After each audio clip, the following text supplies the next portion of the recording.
Now, if anybody has any questions, I would be happy to answer them. It seems like a very nice story. It seems like this is very romanticized story. But it was a nice guy. That he what? It was a nice guy. That he was a nice guy? That's a nice guy. I mean, He's not just a nice guy, he's more than just a nice guy.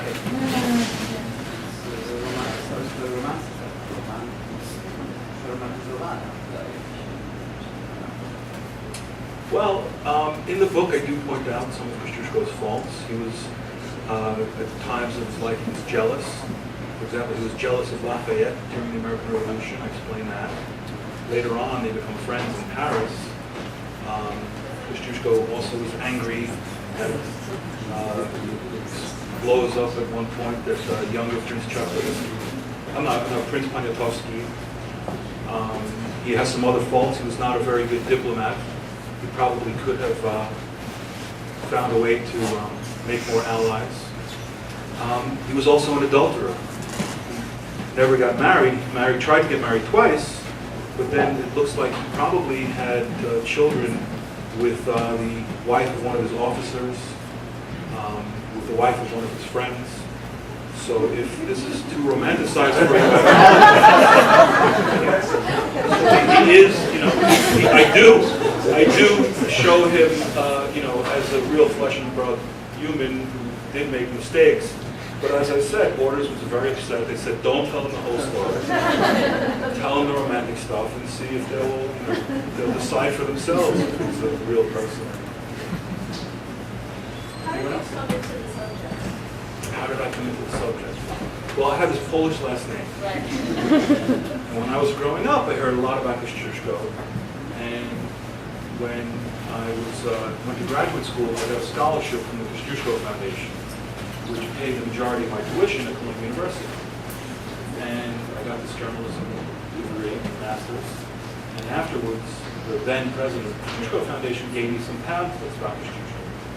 And I read about his last will and the fact that he tried to buy Jefferson's slaves and free them. And I was just blown away by them. I thought, how come the world doesn't know about this guy? And then I started digging and found that there was so much more about him that was not known, that American historians had missed, that Polish historians had missed. And when I uncovered a bunch of new things about him, my wife said, I'm sick of hearing these stories already. Just write a book, get it off your chest, and go tell other people this story. So that's why I'm in Ann Arbor now, so that my wife doesn't have to listen to this anymore. Those pamphlets I got like in the mid-80s.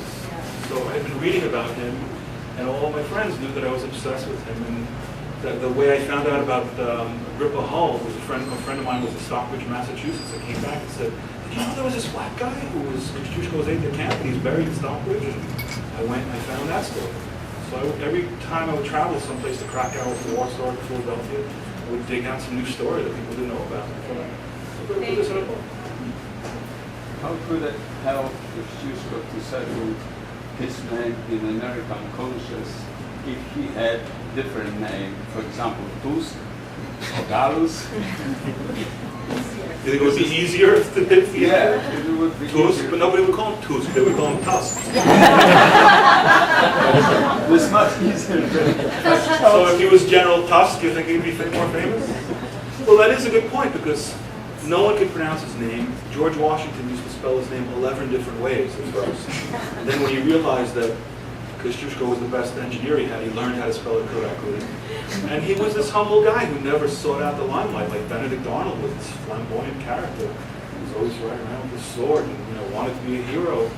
And Kosciuszko was this humble guy. People were constantly offering him money, and every time he got money, he would give it away.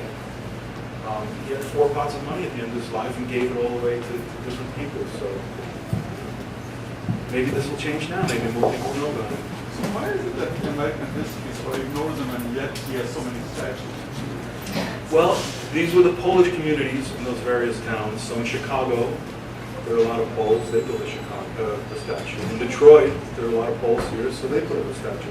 In Philadelphia, in West Point, the cadets ended up helping to fund the statue. So why was he ignored by history? Like, I never heard of him, but maybe other Who wrote American history? white Anglo-Saxon Protestants. And WASPs wrote about other WASPs. They didn't tell you, for example, that 1 in 5 of the soldiers in the American Revolution were black. You never hear about that. They don't tell you about Haim Solomon, a Polish Jew who came and paid for most of the revolution. The white Anglo-Saxon Protestants did not care about this Jewish banker who ended up becoming the banker of the revolution.